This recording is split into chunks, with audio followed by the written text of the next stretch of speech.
Hello class and welcome to today's lecture. Today we're going to be talking about a lot of changes that are taking place particularly in the north. So thinking about places that are in the north, we're going to be looking at things like the market revolution, the emergence of the northern middle class. We're also going to start thinking about things like the transportation revolution. And to begin with the transportation revolution, it's important to look at the Erie Canal. So, the Erie Canal is really important because it shows this change in transportation overall. So, the steam engine is going to be invented by Robert Fulton and Robert Livingston, and it really changes the way people travel. One thing it does is it allows boats to go up and down river. Instead of just following the flow of the river, they can actually work against it. There's a lot of railroads that help to connect the West with the North. So there's one that connects Ohio with New York City. And because of that canal, basically what that means is that corn can be grown in Ohio and then sold in New York, and it's much more cost effective to do so. You also get things to and from other places much quicker. The Erie Canal is in New York and it connects with the Midwest, and it's the same sort of idea.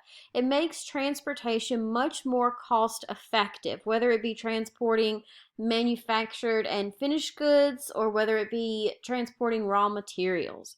So in 1815, there's a 20 to 30 cent per ton cost per mile to ship stuff.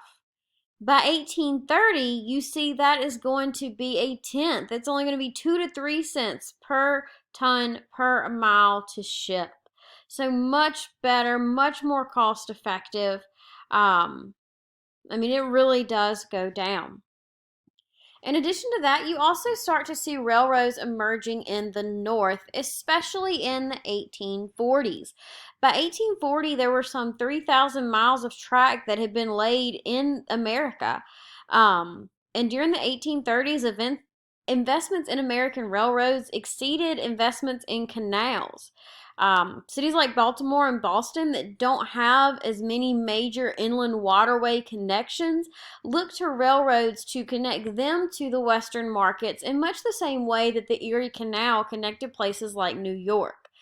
As far as railroads, they are faster, a little bit cheaper to build. However, there's not going to be quite as widespread as canals for a considerable amount of time in U.S. history, and there's a couple of reasons for that. First, unlike canals that are built by state governments, most railroads are constructed by private corporations seeking quick profits, which doesn't always lead to the best outcome. In addition to that, as new technology is built for the railroads and new standards are put in place, they are going to have constant repairs, whereas canals can operate with minimal repairs. And in addition to that, the last thing to really keep in mind is that it's much cheaper to ship bulky commodities like iron ore, coal, and different types of agricultural produce through the canals. But regardless, canals as well as railroads are going to have a profound impact on the landscape of the United States. The transportation revolution speeds up the growth of towns and cities. A lot of areas where canals are going to have little junctions or where they begin and where they end are going to grow into very, very large cities. So the Erie Canal turns New York City into the nation's largest city. Its population rose from 124,000 in 1820 to 800,000 by 1860. So in 40 years, it's going to grow exponentially. In addition to that, you're going to see a lot of other cities, especially in the West, places like Buffalo, Cleveland, Detroit, Chicago, and Milwaukee that become much bigger because of the transportation revolution. So transportation's the first thing we're thinking about with changes in the North. The next is going to be immigration. So with immigration, you are going to see exponential numbers in the 1840s, especially. You also see it in the 1850s and 60s. So to give you just a number, between 1815 and 1845, you have around 800 to 900,000 people who are going to be coming to the United States from places like Germany, Ireland, England, and other European countries. However, in 1845, 1.8 million Irish are going to be coming to the United States. So think about the difference in a 30-year time frame from 1815 to 1845, you see 800 to 900,000. In 1845 alone, you have 1.8 million Irish who are coming. That's huge and an exponential jump.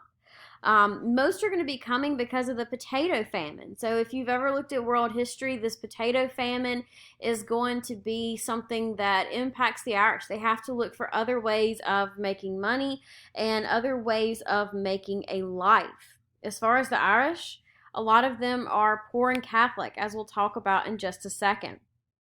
But you also have a lot of Germans who are going to be coming to the New World as well, coming to the United States. As far as the Germans, they don't have a understanding of Germany as a nation in the same way that we do today. Even in 1860, there's no German nation, but more like a collection of principalities and small kingdoms. So for the Germans themselves, they think about themselves as Saxons or Westphalians. They don't really see themselves as Germans, but they do create German communities in the United States. The map I have up here shows you the concentration, the number of Germans that live in particular cities and areas. And as you can see, it definitely spreads out much further than what you see with the Irish. So for the Germans, they don't just settle in ports, although of course you can see these port areas are going to be very dense with with a German population. But they also spread out into the Midwest. And part of that is because a lot of the Germans who come over are farmers. In addition to that, unlike the Irish who are coming because of the potato famine and because of a loss of money, a lot of the Germans who come over are actually coming over because they do have enough money and they want to buy some land and get started, meaning that they can't afford to move further inland. But they really do span from many different social classes. One particularly famous German immigrant is Levi Strauss. He's actually a Jewish tailor, and he migrated to the U.S. in 1847. When he heard about the discovery of gold in California around 1848, he was able to gather rolls of cloth and go to San Francisco. When he got there, he heard about the clothes that they needed, so he started to make durable work trousers, and he actually fashioned a pair of overalls from canvas. And eventually this is going to be Levi's. So you're going to see the Levi's company. That's something that comes from the German immigrants. But again, they move further inland, and they live in very thick German communities. What I mean by that is that they are going to have their own German newspapers, they have German churches, they have German schools, so they really do create their own little civilizations within the United States. As far as the Irish, again, it's a little bit more bleak for the Irish. They are a lot more poor when they come over. Most of the Irish who come do not have enough money to move further inland, so you're going to see them really concentrated in port cities, places like Boston as well as New York. And this leads to a lot of tensions. If you pay attention to American history, you'll see that as there are increased numbers of immigrants coming from different parts of the world, there's always going to be a backlash. And in the 1840s, 50s, and even into the 60s, you see that backlash against the Irish as they are coming over. There's a lot of violence towards the Irish. And a lot of racism, as we'll talk about a little bit in just a second. But with the Irish, they are also mostly Catholic, whereas with the Germans, they are more likely to be Protestant. And the Irish really do have to work as maids, textile workers. They can work in factories, different things like that. But many of them will not be able to farm when they come to the New World because living in cities means they do not have the land. Another group that is important to talk about when we think about these new cities are going to be free blacks. As far as free blacks, keep in mind that prejudice against blacks was deeply ingrained in white society throughout the United States. I think so often we see that there's this divide. There's North and South. North is good. They had abolitionists. They wanted to end slavery. South is bad. They had slavery. But keep in mind at this point, there are many people in the North who, just because they don't have slaves, doesn't mean that they do not have a racist mindset. And the laws reflect this as well. So, for example, in New York State, in 1821, they eliminated the property requirement for white voters, so they could vote as long as they were able to be a white male. But for blacks, they kept that property requirement. So you see a lot of that as well. So please keep in mind that just because they are going to the North doesn't mean that they're going to have equality. In addition to that, a lot of times segregation is going to be the rule in the North as far as jails, almshouses, hospitals. And there were a lot of restrictions that were placed on African Americans. In 1816, you also see the emergence of the African Methodist Episcopal Church. This is going to be the first black-run Protestant denomination, and again, that's going to be in 1816. But this church will be very influential not only as the abolitionist movement begins to emerge, but also after the Civil War, when you see a lot of African Americans beginning to create their own churches. So the next thing that's important to look at after we've looked at transportation and immigrants is going to be the Industrial Revolution and factories. So transportation, it's a huge change. Basically, this means that large manufacturers can charge less and transport their goods to new towns, which means they have new markets and they can make a lot more money. So, for example, if a factory was to emerge in a place like New York, now because of the Erie Canal, not only can they easily sell those products to people in New York, but they can also sell them a little bit further to the west. Two industries that are going to hurt the most because of the rise of factories are going to be men's clothing and shoemaking.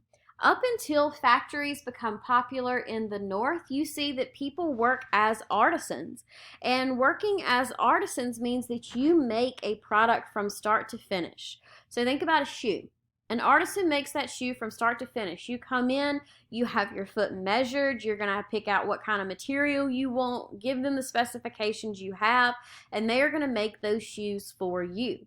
But think about the way we do it today. Our shoes are made in factories. And when you go to the shoe store and you want to buy a pair of shoes, nobody fits it directly to your foot. You are actually going to pick your size based on a standardization of sizes. So a lot of smaller artisans begin to hurt because of this. One example of a factory that emerges, especially thinking about textiles, is going to be the Lowell factory and the Lowell factory system. It takes around $400,000 to build a factory like this. These types of new factories are larger and they cost a lot of money. A lot of times they're powered by rivers, so you'll see them on rivers. And they use spinning frames that are also now mechanized. As far as the Lowell factory, as you'll see hopefully in your primary source for this week, young women are doing a lot of the work, and some are forced because there's not really anything else that they can do.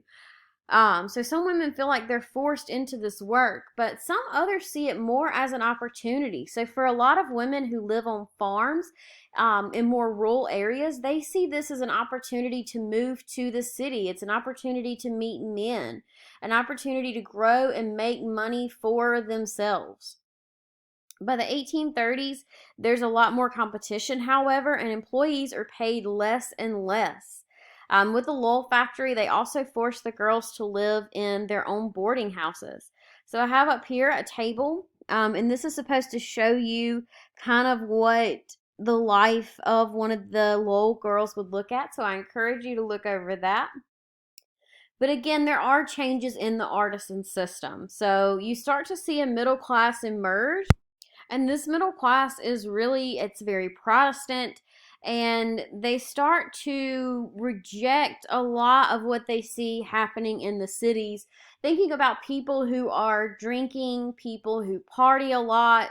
They start to see the cities as very dirty, and you start to see the middle class sort of removing themselves and moving further and further out of the city. And that brings us to living conditions. So, thinking about how those are changing. During the early 1800s, you start to see different types of homes that are going to be had by different people. Now, if you live in an upper class, then you are absolutely going to have a nice home, well furnished throughout. A lot of times, the upper class even start to have more than one home. They'll have one that might be closer to the city where they work, and then another one that might be even more rural to continue to get them out of the pollution the new factories are creating, different things like that. For someone who's more middle class, they still want to live like the rich and famous, so they try to emulate them, but they can't do it throughout their entire home. So, what they actually do, and I have a picture of an example up here, is they really furnish their sitting room. So, they'll have a room when you first walk into the house called the sitting room. And when you go into that sitting room, you're going to see really elaborate furniture. You're going to see really great paintings that probably cost a lot of money, and different things like that. And this is something that continues well into the early 1900s. So as you can see up here, obviously this one has some lighting in it. But regardless, they really make this first room great and grand. And it looks like something that someone who's wealthy would have. However, the rest of the house is pretty minimally furnished. You might in the bedroom have a bed, but it's not elaborate. You don't have a bunch of this elaborate furniture like you see in the opening room. As far as the poor, they definitely live a lot worse of a life than the middle class. A lot more crowded, a lot more people, and a lot of times they do have to rent. And as they rent, sometimes it can get to the point where their rent costs as much as what they're making, which sends a lot of people into debt. It's also important to think a little bit about the conveniences and inconveniences of these emerging cities and the changes in the north.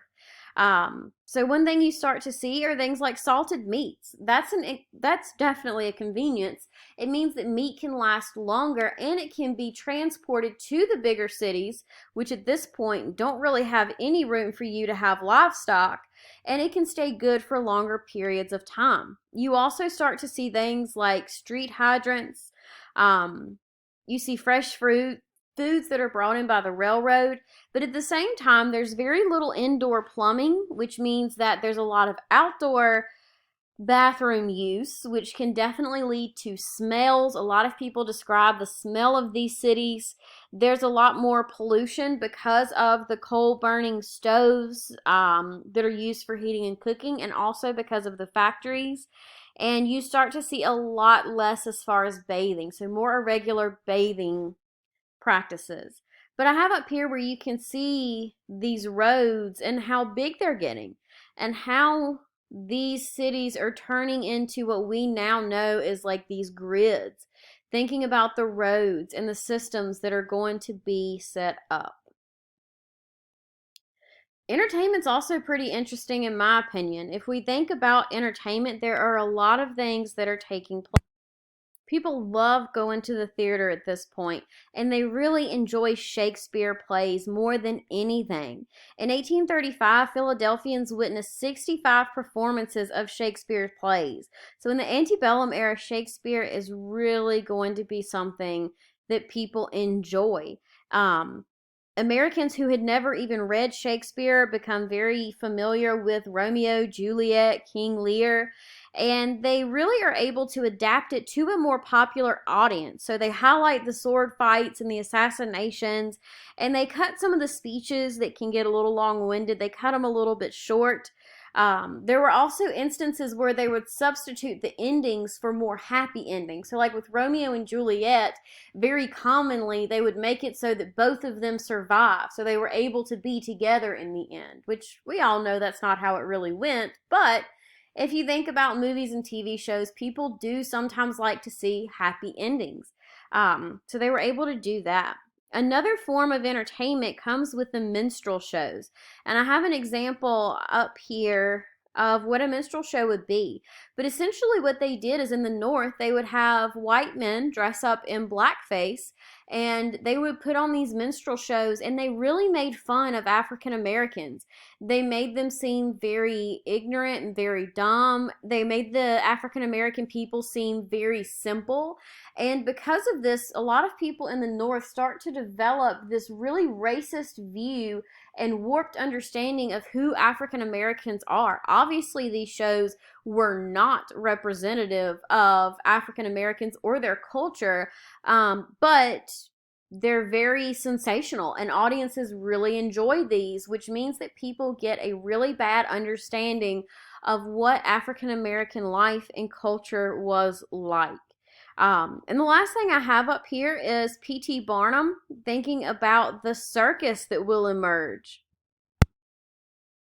So P.T. Barnum, he was a really, really interesting person, and he's considered to be the father of mass entertainment in the United States.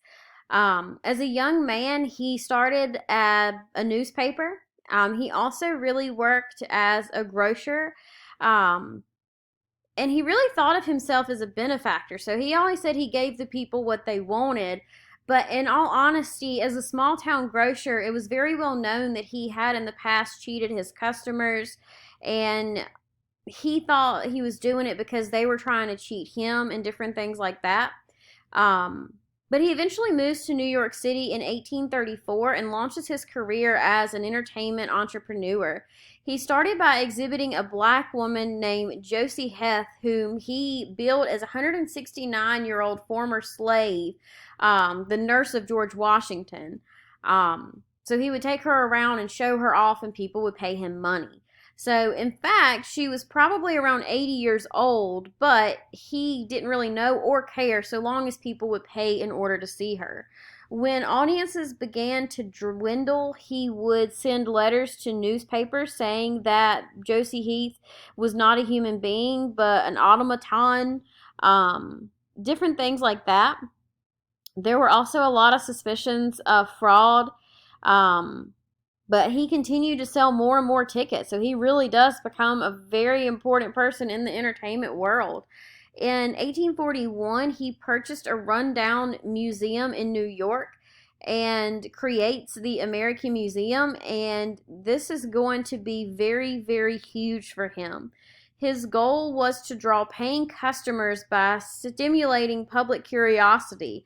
So he had different acts like Tom Thumb, a mermaid, and a lot of different things like that that were really sensational that he could bring in.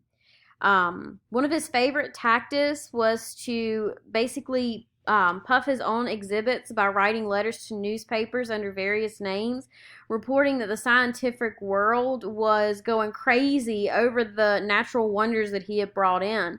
But his success really rested on clever publicity, as far as creating these museums and as far as breaking down different barriers to get people into these museums to see his work. In addition to that, it's important to think about the idea of separate spheres. With separate spheres, you can definitely read more about this in your textbook, and I do believe you have a question about this in your assignment for this week.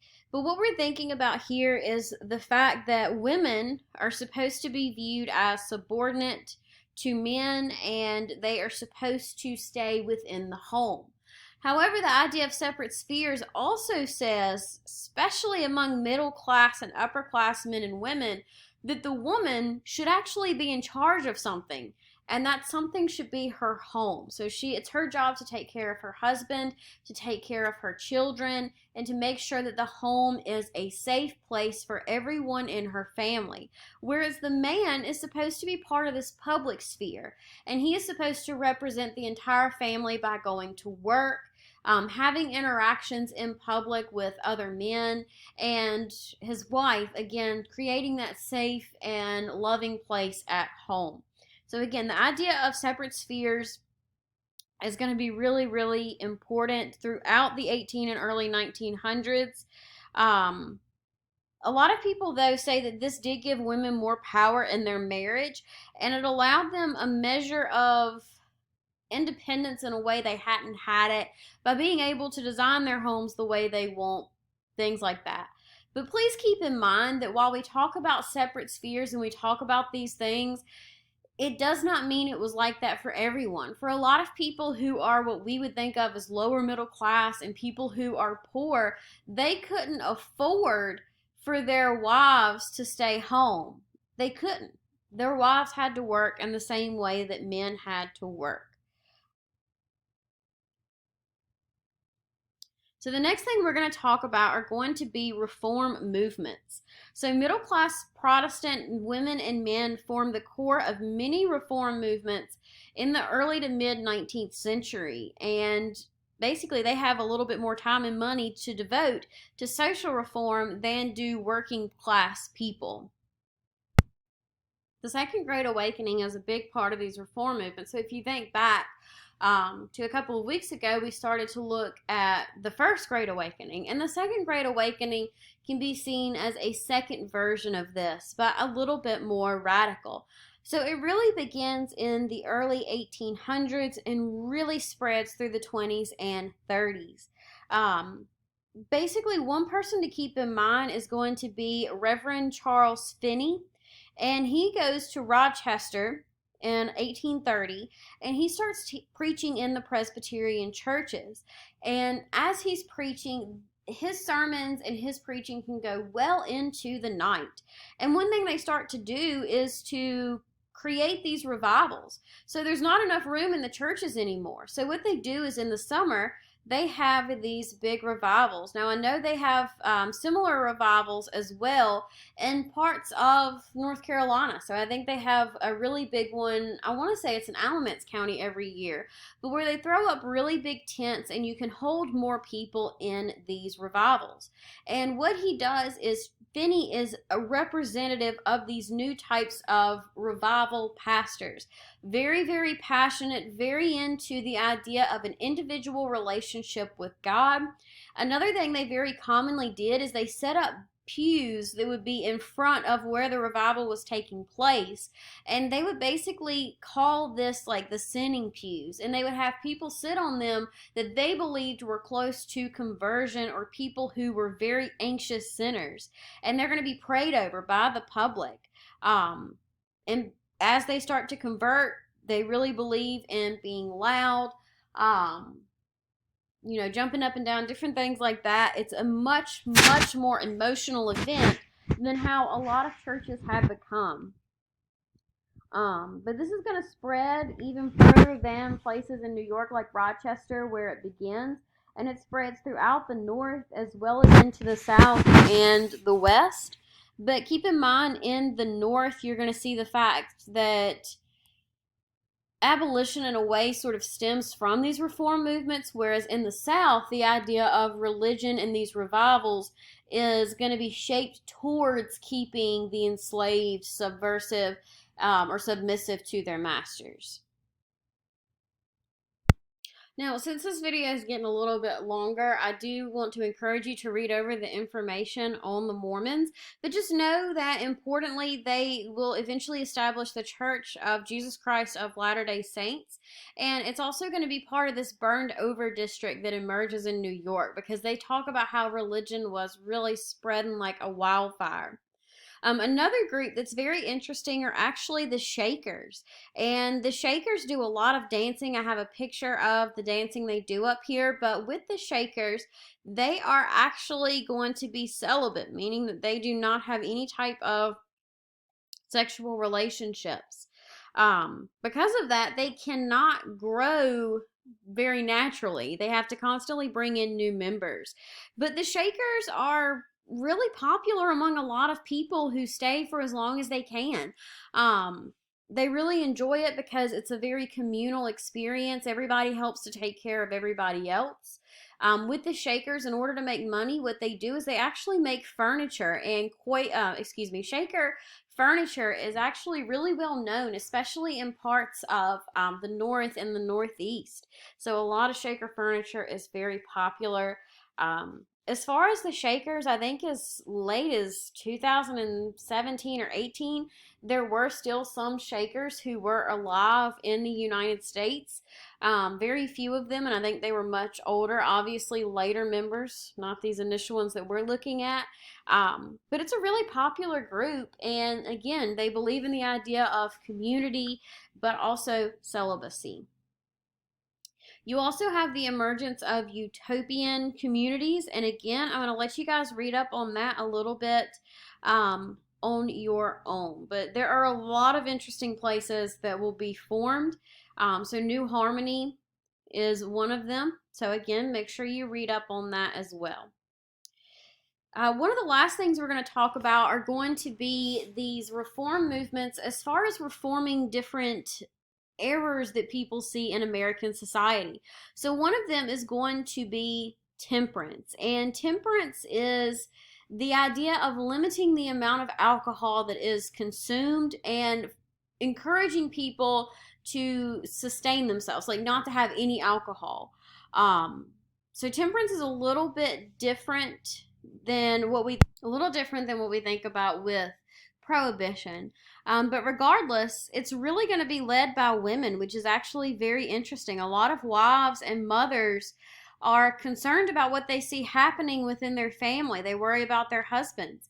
It was very common in the 18 as well as the 1900s for men, when they got off work, to go to the bar with their buddies before heading home. And for a lot of people who were poor, they worry, number one, about the amount of money their husband is spending, but they also support temperance because sometimes when husbands come home and they've been drinking, they can be extremely angry and they can really try to pick fights with their wives, with their children, and they really worry about what kind of an impact that has on the family as well as society in general. So there are a lot of temperance organizations that are going to come forward. They really turned to legal reform in the 1840s, hoping to legislate where they couldn't persuade people to just be better. And in 1851, Maine passed legislation that prohibited the sale of alcoholic beverages. By 1855, 12 states had joined Maine in restricting the manufacture or sale of alcohol.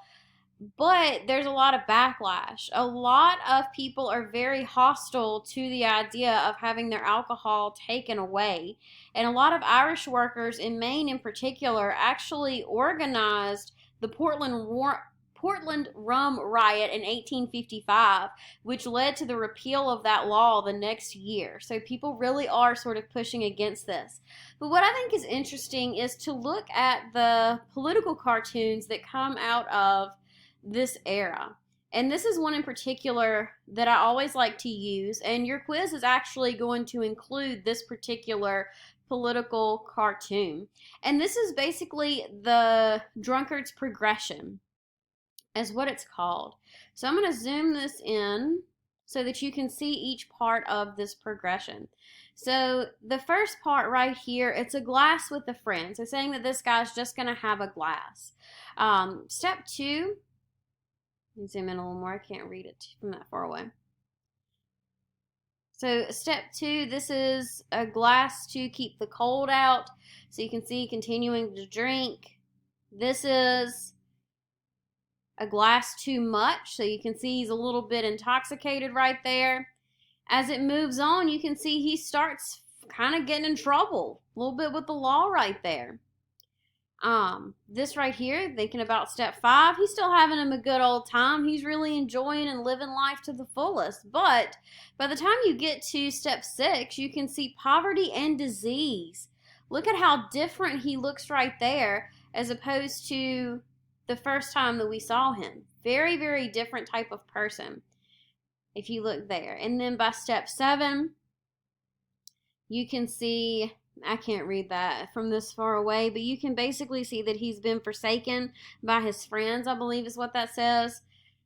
And then over here, as we move towards the end, you can see that it's death by suicide. So a lot of these political ads that are coming out, I mean, they really push for temperance because they believe that it is what is going to best help men. It's what's really going to help them to be better fathers, but also to really save them from their sins. Here's another one. You can see this is the Temperance Crusade, 4 hours in a bar room. And up here, the first hour, you can see cynical indifference, mockery and defiance. I mean, look at it. It's like literally turning him into a monster. By the third hour, you have rage and despair. And by the fourth hour, you have unconditional surrender to the alcohol. So again, with the temperance movement, at first, these different organizations are trying to persuade people against drinking too much. But later, rather than trying to persuade, they are going to move towards trying to pass laws, especially like what they did in Maine. Abolition also becomes very important in this movement. So the person I actually have up here, this is William Lloyd Garrison, and he actually writes The Liberator. And with The Liberator, he really helps to propel the abolitionist movement. And his goal with The Liberator and with his writings is to encourage people who maybe don't think twice about slavery to start thinking about what it is and how it is hurting millions and millions of slaves. And here I have a picture of Frederick Douglass that I went ahead and pulled up for you guys. He's also very important to the abolitionist movement. And again, for those of you who don't know, thinking about abolition, that is going to be abolishing slavery, getting rid of it completely. They don't just mean abolishing the slave trade, they mean completely getting rid of slavery. And Frederick Douglass is really important because he becomes an abolitionist once he gains his freedom. So he was actually once a slave. Here's a picture of Frederick Douglass when he was younger. So he was enslaved, and he was actually able to gain his freedom. And you're actually going to read part of his slave narrative next week when we start to look at the South. Some of you guys will be assigned part of Frederick Douglass's narrative. But once he gains his freedom, he writes his story, and his story is going to sell hundreds and hundreds of copies. And people start to think about slavery. It humanizes it to read these slave narratives and to see what life was like for those who were enslaved.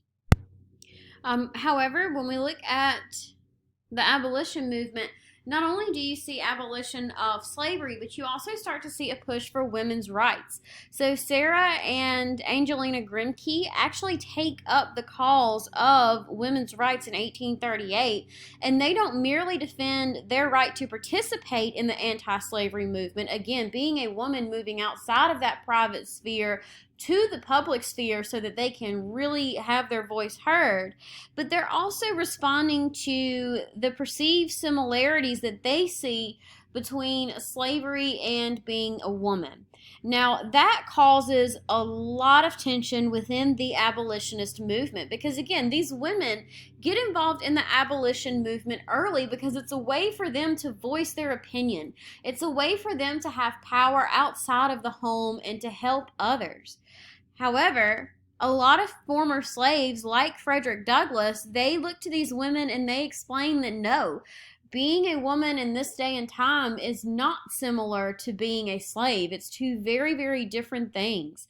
And they really start to see this divide where more women pull out of the abolitionist movement and starting to work more along the lines of what we would think of as women's rights.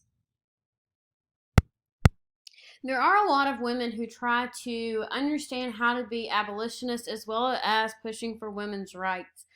So, for example, abolitionist Lucretia Mott, who's this lady right here, they're actually trying to acknowledge a sisterhood between women in general, whether those women be enslaved, African American, or white. So really trying to bridge that gap. In the early 19th century, American women were prohibited from voting or holding public office, and they were also denied access to higher education, and in a lot of professions, they were still banned. Married women also had no legal identity apart from their husbands, and they couldn't own property or control their own earnings. They couldn't sue or be sued. That had to go through their husbands, and they also were not allowed to enter into a contract. Divorced women could not gain custody of their children, and for a lot of women, they really want to see a change. In the 1830s and 40s, you start to see more women who are moving outside of this home sphere. Again, many of them getting involved in reform movements like abolition, but at the same time, you also have women who become very prominent in the social movements that are taking place. Things like the Second Great Awakening. A lot of women are handing out religious tracts, they're holding prayer meetings, they're trying to do things away from their husband and to gain power in their own sphere and in their own right. They're trying to become more powerful. In the 1840s, you see Lucy Stone become the first abolitionist to give a lecture that was devoted entirely to women's rights. Um, in 1848, Lucretia Mott and Elizabeth Cady Stanton are going to organize the Seneca Falls Convention for women. Basically, the convention's Declaration of Sentiments models the Declaration of Independence and began with the assertion that all men and women were created equal. So, not just that all men were created equal. As far as women's rights, you're going to see few notable victories, but you will start to see more as you see the expansion of women into the public sphere, especially after the Civil War. So the last slide that I have on this PowerPoint is honestly just for fun. It's about popular health movements that are from the era, and I always think it's interesting to explain some of these. As far as women, they have these sort of hydropathy or water cures that are supposed to help relieve pain associated with childbirth, menstruation, different things like that, especially for middle class women. And here's some examples of that. So basically, they could get in tubs and the water was supposed to help, or they could get in these big like basins they have up here that are like full of water, and it's supposed to really help with any type of pain that people are experiencing.